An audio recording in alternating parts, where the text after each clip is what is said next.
Bueno, buenas tardes.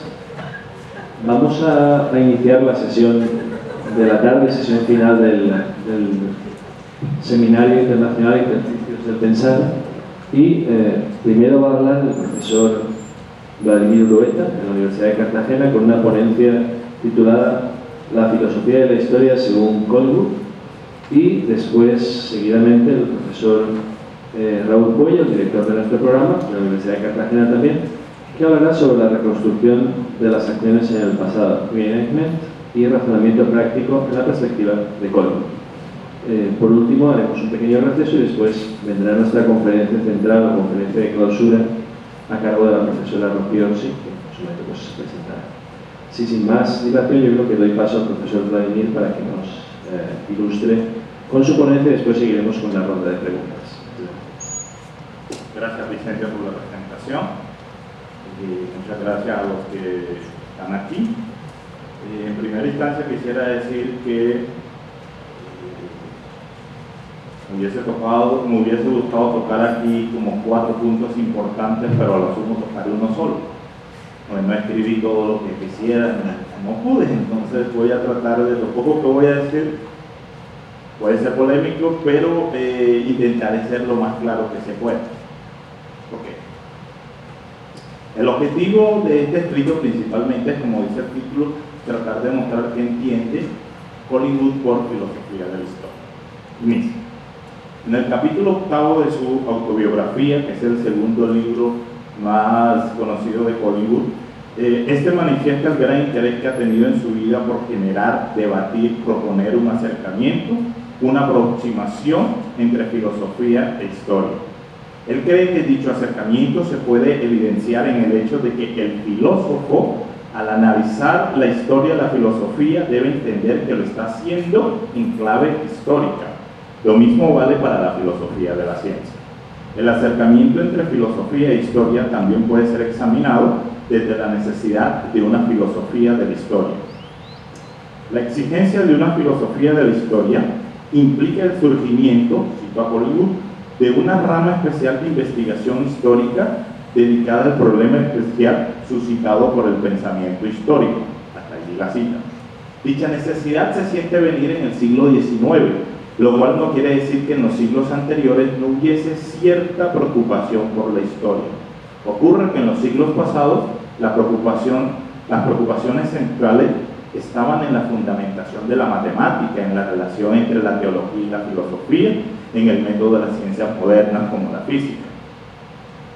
La filosofía tiene que examinar los problemas que estas formas de conocimiento le sugerían, llegando a producirse posteriormente una especie de conspiración del silencio contra el elemento histórico.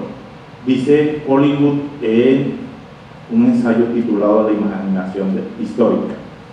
Siempre el pensamiento humano se ha visto dominado por algún interés especial. La filosofía más fructífera de la época ha reflejado ese dominio, no pasivamente por mera sumisión a su influencia, sino activamente, haciendo un intento especial por comprenderlo y colocarlo en el foco de la investigación. En la Edad Media, la teología era el interés que servía de esta manera para enfocar la especulación filosófica. En el siglo XVII era la física. Hoy día, cuando fechamos convencionalmente los principios de la filosofía moderna en el siglo XVII, creo yo que queremos decir que todavía la domina el interés científico que entonces empezó a señorear la vida humana. Pero si comparamos la mente del siglo XVII en su orientación con la de hoy, contraponiendo los temas que aparecen en su literatura, no podemos menos de tropezar con una diferencia importante. Desde la época de Descartes y aún desde la de Kant, la humanidad ha adquirido un nuevo hábito de pensar históricamente. Con esto no quiero decir que no hubiesen historiadores dignos del título hasta hace medio siglo. Sería falso. Ni aún quiero decir que desde entonces ha aumentado enormemente la masa de conocimiento histórico y la producción de libros sobre historia. Eso sería verdadero, pero relativamente sin importancia. Lo que quiero decir es que durante este tiempo el pensamiento histórico ha forjado una técnica propia de carácter no menos definido y resultados no menos seguros que los de su hermana mayor, la técnica natural. y que al centrarse así en el camino seguro de la ciencia, ha tomado sitio en la vida humana desde su influjo, ha permeado y hasta cierto punto transformado todos los departamentos del pensamiento y la acción. Hasta ahí la cita de Paul. El pensamiento filosófico contemporáneo tendrá que enfrentarse con ese nuevo hábito de pensar históricamente, con la técnica creada por tal pensar. En esa medida, Hollywood, en otro de sus famosos ensayos, La naturaleza humana y la historia humana, dice: el elemento realmente nuevo en el pensamiento de hoy, comparado con el de hace 3 siglos, es la aparición de la historia. Es verdad que el espíritu cartesiano que hizo tanto por la física estaba poniendo los cimientos del método crítico en la historia antes de terminar el siglo XVII.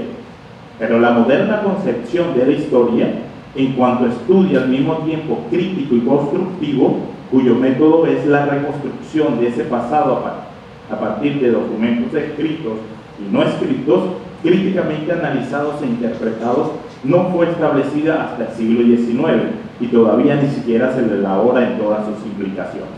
Hasta ahí la cita de Colin. La investigación histórica, el pensamiento histórico comienza entonces aproximadamente en el siglo XIX a suscitar problemas epistemológicos y problemas metafísicos. Por problemas epistemológicos podrían agruparse bajo la pregunta siguiente: ¿cómo es posible el conocimiento histórico? Problemas metafísicos concernientes a la naturaleza de la materia del historiador, la elucidación de términos como sucesos, procesos, progresos, civilización, etc. Es justo aclarar aquí que Hollywood no entiende por metafísica la pretensión de indagar lo que se encuentra por fuera de los circunscritos de la experiencia. Él entiende en primer lugar, entiende la metafísica en primer lugar como, y es una cita de Hollywood, un intento por descubrir lo que la gente de un tiempo cree acerca de la naturaleza general del mundo, siendo tales creencias el supuesto de toda su física, es decir, sus investigaciones de los detalles de ella. En un segundo lugar, la metafísica es el intento de descubrir los supuestos correspondientes en otros pueblos y otros tiempos, y seguir el proceso histórico por medio de un conjunto de supuestos, como un conjunto de supuestos se han cambiado por otros. Hasta allí la cita de Colin, que se encuentra en la misma autobiografía. Es justo preguntarse, pues, ¿por qué la filosofía de la historia ha de constituir un estudio especial en lugar de encontrarse sumida en una teoría general del conocimiento?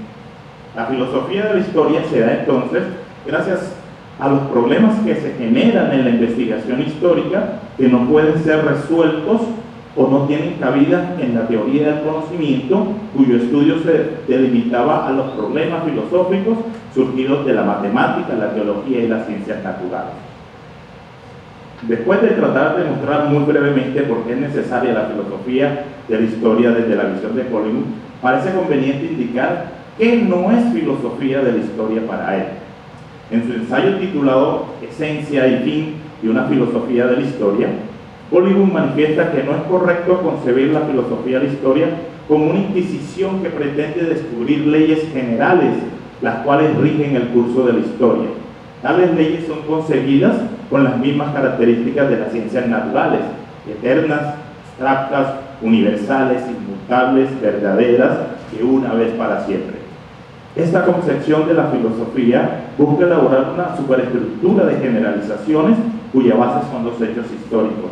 Se llega a pensar que los historiadores son quienes constituyen los hechos y los emplean como herramienta para elaborar inducciones con el objetivo de decretar las leyes que causan los hechos históricos.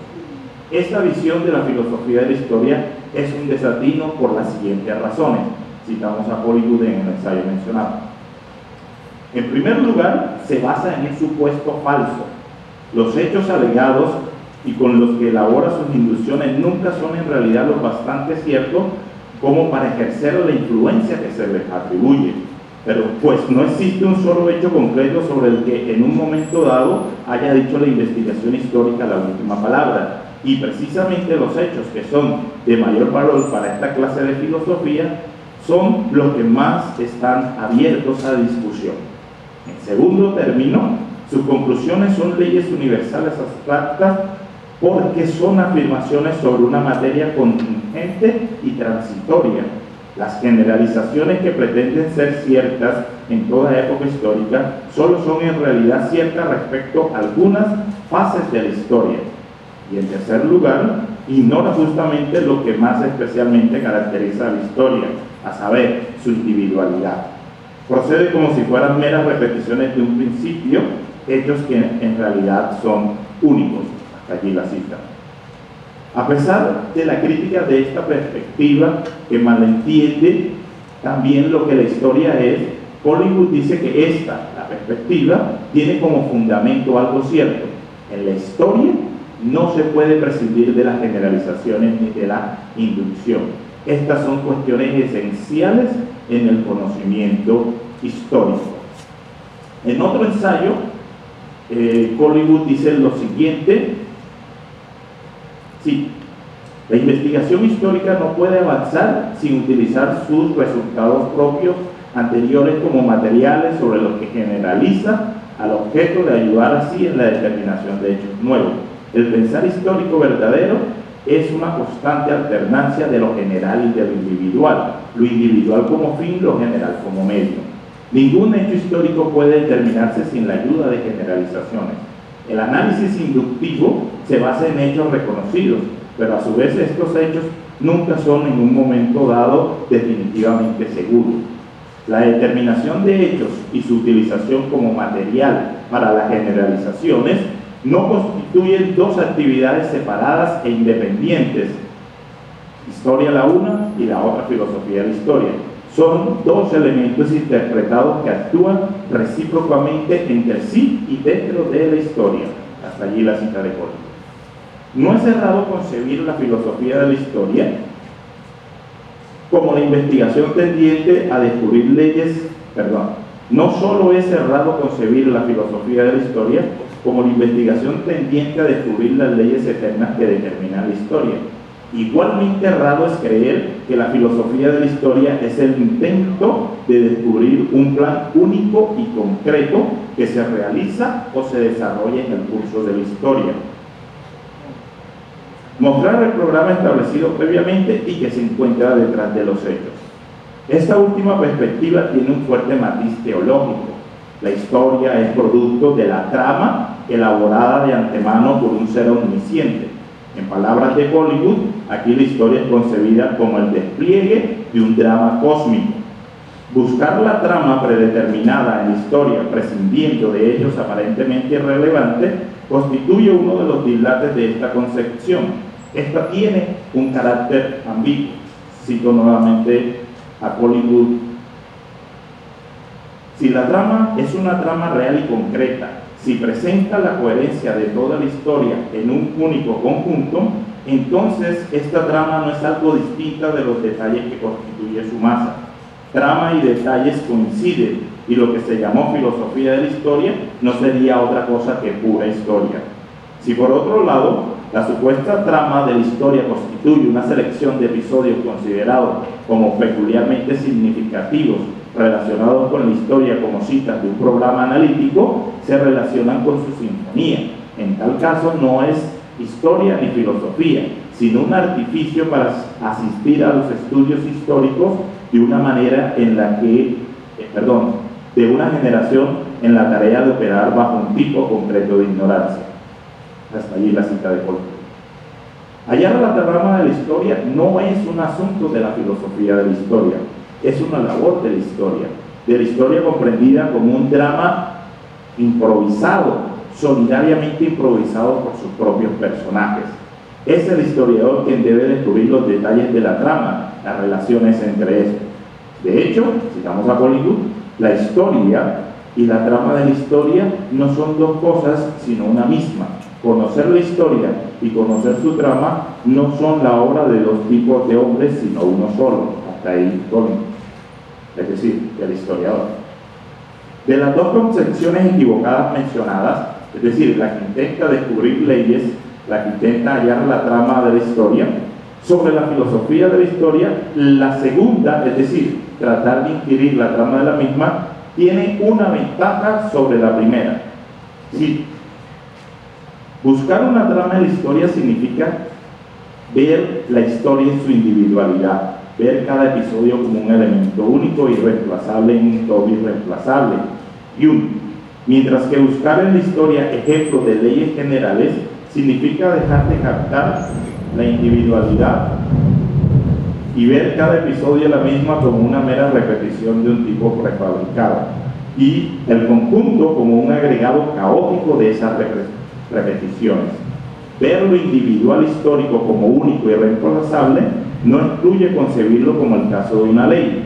Por el contrario, consiste precisamente en concebirlo en un caso de una ley y a la vez reconocer que es algo más que un mero ejemplo. De aquí que el intento de poner al descubierto la trama de la historia universal, prescindiendo de las partes no importantes, represente en verdad un defecto, pero evidencia una concepción más verdadera sobre el significado de la historia que el intento de descubrir leyes de las que repetidamente da ejemplo el curso de la historia. Tenemos entonces que para Collingwood la filosofía de la historia no consiste en tratar de develar leyes inmutables ni los planes determinados de antemano que están detrás de los eventos históricos. En términos de la profesora Concha Roldán, en su texto Collingwood, el canto de cisne de la filosofía de la historia, dice lo siguiente. Es curioso que la cita que voy a realizar, con unas variaciones muy leves, aparezca también en una introducción que se le hace a los ensayos sobre filosofía de la historia de Collingwood. Parece que este prólogo es de William David, pero lo curioso es que ninguno tiene cita, ninguno se referencia, pero utiliza la misma estructura, las mismas palabras, incluso que en latín. Curioso. La filosofía de la historia no puede consistir, según la interpretación de Collingwood, en especular sobre el curso de los acontecimientos históricos in toto, ni en el intento de formular y justificar generalizaciones históricas sobre las que se pueda cimentar la predicción de acontecimientos futuros. En esa cita del prólogo a los ensayos sobre la filosofía de la historia y el de Concha Roldán, lo único que cambia es el lugar en donde ponen a Collingwood. Uno dice Collingwood dice, y después dos renglones Concha Roldán dice Collingwood expresa. Ahora, para poder explicar sucintamente qué entiende Collingwood por filosofía de la historia, podemos seguir lo que él mismo propone, mencionar algunas cosas sobre su concepción de la filosofía. En un ensayo publicado por primera vez en 1930, titulado La filosofía de la historia, Collingwood nos habla de esta como un pensamiento sobre el mundo como un todo, como un estudio de las características universales de las cosas. Lo anterior hace que la filosofía sea distinta a la ciencia, ya que esta última se encarga de ciertos rasgos particulares y contingentes del mundo. Desde este punto de vista, si existe una filosofía de algo, este de algo no puede ser, según Collingwood, partes escogidas del mundo o un mero fragmento del mismo. Ese de algo debe interpretarse, analizarse desde una perspectiva universal y necesaria. Más tarde diremos qué es este de algo. En la introducción de su libro de 1933, Ensayos sobre el método filosófico, Collingwood nos manifiesta que la filosofía es una actividad cuya reflexión sobre sí misma no va más allá de su propio quehacer. O sea, la filosofía tiene la peculiaridad de que la reflexión sobre sí misma es parte de ella misma. Lo anterior permite diferenciar a la filosofía de otras formas de pensamiento.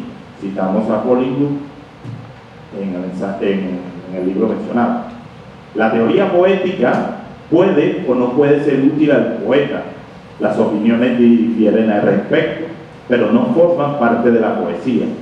La teoría de la ciencia, la teoría de la historia tampoco forma parte de la ciencia ni de la historia. Si los científicos y los historiadores estudian estos asuntos, no lo estudian en su condición de científicos o historiadores, sino en su condición de filósofos. Pero la teoría de la filosofía es en sí misma un problema filosófico y no solo un problema posible, sino un problema inevitable que tarde o temprano ha de presentarse. Por estas dos razones, tanto porque se encuentra entre los asuntos que son propios de su estudio, cuanto porque sin él sus probabilidades de responder con éxito a otros asuntos quedan disminuidos, el filósofo tiene la obligación de estudiar la naturaleza de la filosofía en sí misma. Hasta allí la cita. Lo que no es una obligación primaria para las formas de pensamiento distintas a la filosofía, sí lo es para esta. Reflexionar sobre su propio quehacer, sobre su propia naturaleza. En la introducción del libro más famoso de Collingwood, Idea de la Historia, publicado póstumamente en 1946, encontramos en esta misma dirección que la filosofía es una actividad reflexiva, es pensamiento en segundo grado. Es una forma de pensamiento que reflexiona sobre las formas de pensamiento. Citamos dicha introducción. La filosofía es reflexiva. La mente filosofante nunca piensa simplemente acerca de un objeto, sino que mientras piensa acerca de cualquier objeto, siempre piensa también acerca de su propio pensar en torno a ese pensamiento. De esta suerte, a la filosofía puede llamársele pensamiento en segundo grado, pensamiento acerca de pensamiento. Hasta allí la cita. Más arriba se ha dicho que en cierta época la investigación histórica suscitó a la filosofía problemas epistemológicos, problemas metafísicos. Ahora debemos agregar que para Collingwood esos problemas no deben abordarse de manera aislada. No es conveniente separar el análisis del conocer de lo conocido. Lo anterior es producto de la concepción de la filosofía como una actividad de segundo grado. Citamos a Collingwood, ahí mismo en la Idea de la Historia. Podría decirse que en cuanto el filósofo piensa acerca del lado subjetivo de la historia, es un epistemólogo, y en cuanto piensa acerca del lado objetivo, es un metafísico. Pero semejante manera de decir sería peligrosa porque sugiere que los problemas epistemológicos y metafísicos pueden tratarse por separado, lo que sería un error. La filosofía no puede divorciar el estudio del conocer del estudio de lo que se conoce, imposibilidad que se desprende directamente de la noción acerca de la filosofía como un pensar en segundo orden. Hasta allí la cita de Collingwood. Habiendo caracterizado a la filosofía como un quehacer de segundo grado, como una actividad reflexiva que se ocupa de lo universal y necesario que existe en el mundo, es justo en este momento que nos preguntemos sobre ese algo del que hablamos anteriormente. Si se habla de una filosofía de algo, este algo tiene que tener, como ya dijimos, los mismos rasgos de universalidad y de necesidad que presenta la filosofía. Así que si hablamos de filosofía de la historia tiene que concebirse como una cuestión universal y necesaria, no como un simple pasatiempo. Ojo de Descartes. De lo contrario, no sería legítimo hablar de filosofía de la historia. Si la filosofía tiene un vínculo con el pasado, este se comprenderá como una preocupación humana universal y necesaria. La historia no es un mero divertimento, es un interés humano universal y necesario, como hemos mencionado. Es el análisis de cómo las cosas han llegado a ser lo que son. Esto está vinculado, obviamente, con la idea de pasado. O sea, todas las cosas que han llegado a ser lo que son cuentan con un pasado. Nada de los asuntos humanos está excepto de tenerlo. Presentan los asuntos humanos un aspecto histórico. De esta manera, la historia no es el asunto de un conjunto particular de objetos, es un interés humano universal y necesario, vinculada con la examinación del pasado. Sin embargo, la historia no es un simple interés, es un interés especial, un interés intelectual, una forma de conocimiento que como tal no escapa de la preocupación filosófica. Con base en lo anterior, podemos deducir que la historia se ha constituido como un objeto de estudio tremendamente importante para la filosofía, dando lugar a la filosofía de la historia como una actividad filosófica que viene a cubrir un vacío importante que no pudo llenar la teoría del conocimiento, que pretendía que todos los problemas de este podrían reducirse a problemas de la matemática, de la teología o de las ciencias empíricas o de las ciencias de la observación. En este contexto, ¿cuál sería el objetivo de la filosofía de la historia? Citamos a Polígono. El cometido de la filosofía de la historia es descubrir las características esenciales de esta forma de conocimiento. Ahí la cita. Tenemos entonces que la filosofía de la historia es el estudio de algo universal, necesario, intelectual. Es el análisis de los rasgos principales de la historia entendida como una forma de conocimiento. A la filosofía de la historia le interesa, según Collingwood, reflexionar sobre el empeño del historiador por conseguir la verdad. Esta filosofía de la historia debe llevar a cabo una investigación sobre el pensamiento histórico y este pensamiento, citamos a Collingwood, es una más entre una serie de actitudes adoptadas por el espíritu frente al mundo objetivo. Es una actitud que supone que existe un mundo de hechos, no de leyes generales, sino de hechos individuales, independientes de los conocidos, y que es posible, si no averiguar por entero esos hechos, averiguarlos, a menos en parte y en forma aproximada. La filosofía de la historia debe ser una discusión crítica de esta actitud, de sus presupuestos y sus consecuencias, un intento por descubrir el lugar que le corresponde dentro de la experiencia humana en su conjunto, su relación con otras formas de experiencia, su origen y su validez. Hasta ahí la cita de Collingwood. La filosofía de la historia para nuestro autor es el intento por esclarecer qué es la historia, cómo ésta se diferencia y se relaciona con otras formas de conocimiento, cuál es su objetivo primordial.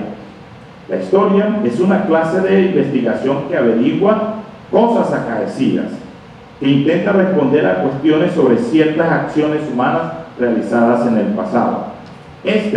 Desde la visión de Collingwood, no se puede conocer directamente. Si se sabe algo del pasado, se sabe de manera mediata, por intermedio de datos, pruebas, testimonios, que son los que tenemos aquí y ahora, que existen en el presente.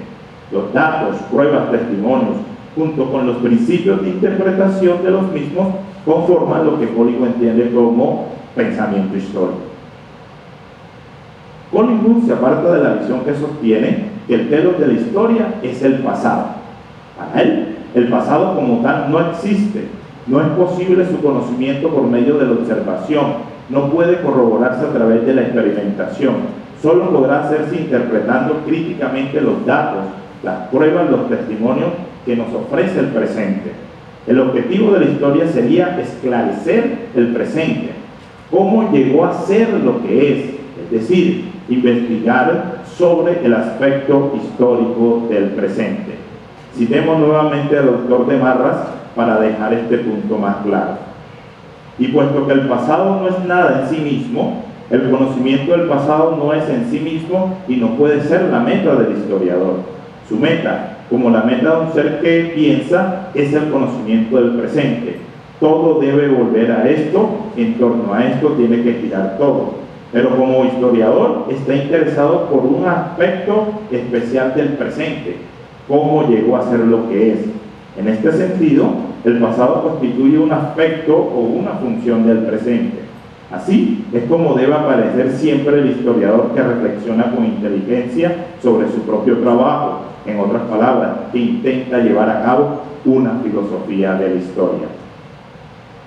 Esta filosofía, hasta ahí la cita con esta filosofía de la historia comporta una concepción particular sobre el pasado. En el libro de 1939, que ya hemos citado la autobiografía, Collingwood piensa que es una falsedad creer que el historiador es alguien que se pregunta sobre el pasado, concibiendo a este como algo muerto e ido. Tal concepción del pasado pertenece a lo que Collingwood denomina historia de tijeras sin crudo o historia y pegamento, según la traducción. En una historia distinta a la anterior, el historiador soluciona las preguntas referentes al pasado siempre que tenga pruebas de que éste de alguna manera tuvo existencia. Sin pruebas no habría la posibilidad de conocer un suceso acaecido. En una concepción de historia diferente a la historia de Tijera así en crudo, el pasado no se entiende como un pasado muerto, todo lo contrario. El pasado es comprendido como algo vivo, como algo que subsiste en el presente. En otras palabras, hay una relación muy estrecha entre pasado y presente. La relación es fundamental en la historia. Sin ella no existiría la posibilidad de que la historia nos sirviera como una escuela de moral y de sabiduría política, ¿sí?, como una herramienta que utiliza el conocimiento del pasado para solventar cuestiones del presente. Este tipo de historia, que Hollywood podría llamar constructiva, se ocupa no de sucesos, se ocupa de procesos. Estos no son cosas que empiezan y acaban, sino que se convierten en otras. Por lo tanto, en la historia no había inicios ni finales. La relación en la que el pasado se conserva en el presente la define Hollywood como encapsulada. El pasado en los asuntos humanos no es un pasado muerto, es un pasado vivo que está ligado al presente. En dichos asuntos, que están relacionados con procesos mentales de pensamiento, el pasado se conserva en el presente. Por encapsular se puede entender la absorción del pasado por el pensamiento presente, el pensamiento actual del historiador. El pasado en los asuntos humanos es un pasado vivo. Desde este punto de vista, en el que el pasado está vinculado, en el que el pasado tiene cierta relación con el presente, el quehacer del historiador estará ligado con el conocimiento de cuándo se debe actuar. Citamos a Collingwood en la autobiografía. La tarea del historiador es revelar los rasgos menos visibles de la situación presente que están ocultos a la mirada distraída. Lo que la historia puede aportar a la vida moral y política es un ojo diestro para percibir la situación en que uno tiene que actuar. El conocimiento que se obtenga del encapsulamiento del pasado en el presente será útil para la solución de ciertos problemas del presente, para gobernar las situaciones humanas, cosas que no puede hacer la historia de Tijera así en crudo, que, como hemos dicho, percibe el pasado como algo muerto. Citamos a Collingwood a este respecto. Si la función de la historia era informar a la gente sobre el pasado, ahí donde se entendía el pasado como muerto, poco se podía hacer para ayudarlas a actuar. Pero si su función era informarlas sobre el presente, en la medida en que el pasado estaba encapsulado en el presente y constituía para él no tan inmediatamente visible por el ojo experto, entonces la historia se hallaba en relación cercana con la vida. En su ensayo de 1935, La imaginación histórica, Hollywood expresa que el pensar histórico puede concebirse como una idea innata, como una actividad original y fundamental de la mente humana, en la que se aprecia el encapsulamiento del pasado en el presente. Citamos a Hollywood en el ensayo mencionado. El pensar histórico es aquella actividad de la imaginación mediante la cual nos esforzamos para dar a esta idea innata un contenido detallado, lo cual hacemos empleando el presente como testimonio de su propio pasado. Cada presente tiene un pasado que le es propio, y cualquier reconstrucción imaginativa del pasado tiende a reconstruir el pasado de este presente, el presente en que se efectúa el acto de imaginación tal como se percibe aquí y ahora. Hasta allí la cita de Collingwood, con los siguientes términos. En la cita anterior vemos cómo se vinculan dos elementos importantes en la filosofía de la historia de Collingwood: el encapsulamiento y la imaginación histórica, la imaginación a priori. Pues como ya hemos mencionado, el encapsulamiento ¿con qué tiene que ver? Con la forma en que el pasado se preserva en el presente. Y la imaginación histórica a priori ¿con qué se relaciona? Bueno, este es uno de los puntos que no alcancé a escribir, ¿sí? Pero vamos a intentar lo siguiente. La imaginación histórica es un concepto que Hollywood acuña para tratar de mostrar cómo procede el historiador. ¿Sí? El historiador procede de la siguiente manera. Con la imaginación, que no necesariamente es algo irreal ni ficticio, pero con la imaginación intenta llenar los espacios vacíos o intenta llenarlos, reconstruir, ¿sí?, lo que la prueba que tenemos aquí y ahora nos dice. Entonces, la imaginación histórica, y esto tiene un dejo bastante kantiano, la denominación, la imaginación histórica pretende interpolar entre la prueba histórica que tenemos, ¿sí?, y lo que ocurrió anteriormente. Entonces, en este sentido, aquí también tendríamos un gran problema que de alguna otra manera en la mañana se vinculó, que sería la verdad. Aquí la verdad sería precisamente la adecuación y la coherencia que existe entre la prueba, ¿sí?, y lo que estamos reconstruyendo. Pero a la hora de decir reconstruir, ya nos metemos en un problema que afortunadamente Raúl va a tratar de esclarecernos ahora, ¿sí? Eso ya me deja un poco más tranquilo, ¿sí? Pero la cuestión de reconstruir presenta la siguiente situación. Dependiendo de la traducción, eso todavía está en discusión, por eso Raúl muy inteligentemente no lo tradujo, sino que puso regnarme, ¿sí? Pero cuando hablamos de reconstruir, y eso se vincula obviamente con el trabajo arqueológico de Hollywood, pero la reconstrucción está dada en una primera fase. Sí, por eso algunos autores intentarían hablar de actualización, ¿sí?, porque la actualización ya tiene que ver con el momento en que ya está reconstruido y te entregas simplemente a repensar lo que ya has construido. Nada de esto está en centro de crítica. El resumo para tratar de cumplir de pronto a medida lo que dije en el inicio, tratar de mostrar más o menos claro que entiende Hollywood por filosofía de la historia. Por filosofía de la historia entiende una indagación sobre qué es la historia, cómo procede la historia, ¿sí? Y para responder a estas preguntas entonces tenemos que tener en cuenta primero que es encapsular, que intentamos mostrarlo claramente. Encapsular se refiere a cómo el pasado se conserva en el presente, ¿sí? Pero para que el pasado se conserve en el presente necesitamos de la